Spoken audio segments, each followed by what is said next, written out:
Saat ini saya sebagai PIC2 akan menjelaskan mengenai perhitungan Cronbach alpha. Sebelum itu saya akan memperkenalkan diri saya terlebih dahulu.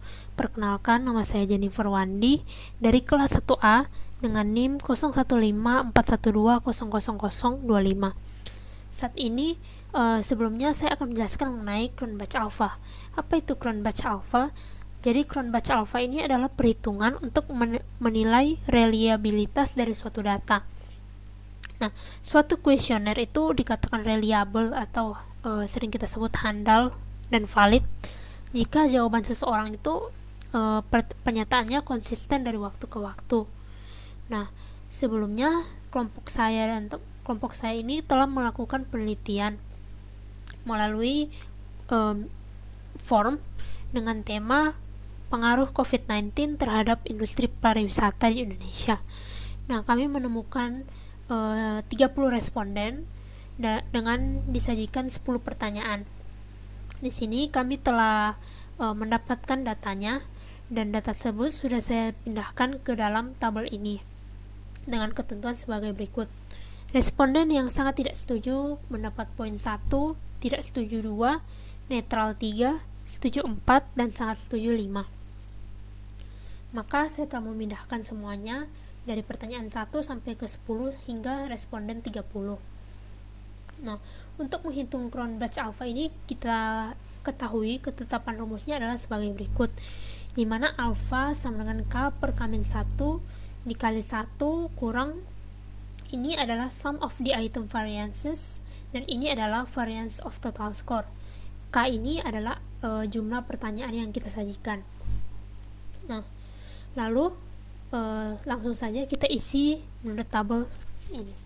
Jadi untuk menemukan K, kita harus menggunakan rumus count sama dengan count buka kurung, kita blok dari sini sampai ke sini, tutup kurung, enter. Nah, kita menemukan bahwa jumlah pertanyaan adalah 10. Lalu untuk menghitung sum of the item variances berarti total dari variasi yang ada. Nah, untuk itu kita harus mencari dulu variance dari pertanyaan masing-masing. Nah, di sini saya sudah menyediakan kolom variance. Nah, untuk pertanyaan 1 kita buat rumusnya adalah sama dengan var.p buka kurung, lalu kita blok dari awal sampai ke responden 30. Lalu kita tutup dan kita enter. Nah, saya sudah mendapatkan variance untuk question pertama. Saya tinggal drag ke kanan sampai ke question yang terakhir. Saya sudah dapatkan. Lalu di sini rumusnya itu adalah sigma, yang berarti total. Di sini juga tulis sum. Berarti untuk mengerjakannya kita harus menggunakan rumus sum. Sama dengan sum buka kurung blok yang variance dari masing-masing tadi, lalu tutup kurung dan enter. Saya sudah mendapatkan nilainya. Sekarang saya akan mencari variance of total score, berarti variasi dari total score yang ada. Nah, di sini saya sudah menyediakan kolom total, jadi langsung saja total skornya berarti sama dengan sum buka kurung, lalu saya akan blok dari sini question 1 sampai yang terakhir, tutup kurung, enter. Lalu tinggal kita tarik saja sampai ke responden yang 30. Nah, saya sudah mendapatkan sumnya. Namun di sini itu adalah variance, berarti kita harus memakai rumus sama dengan var.p buka kurung, lalu kita blok yang total score tadi. Sampai di sini, tutup kurung dan enter. Nah, saya sudah menemukan semua komponen-komponen yang diperlukan dalam Cronbach ini. Ini sudah, dan ini sudah. Langsung saja kita cari nilai dari Cronbach alpha ini. Mencarinya adalah sama dengan buka kurung, dan di sini yang menunjukkan K dibagi buka kurung kembali K kurang 1, tutup kurung 2 kali, lalu dikali buka kurung kembali 1 dikurang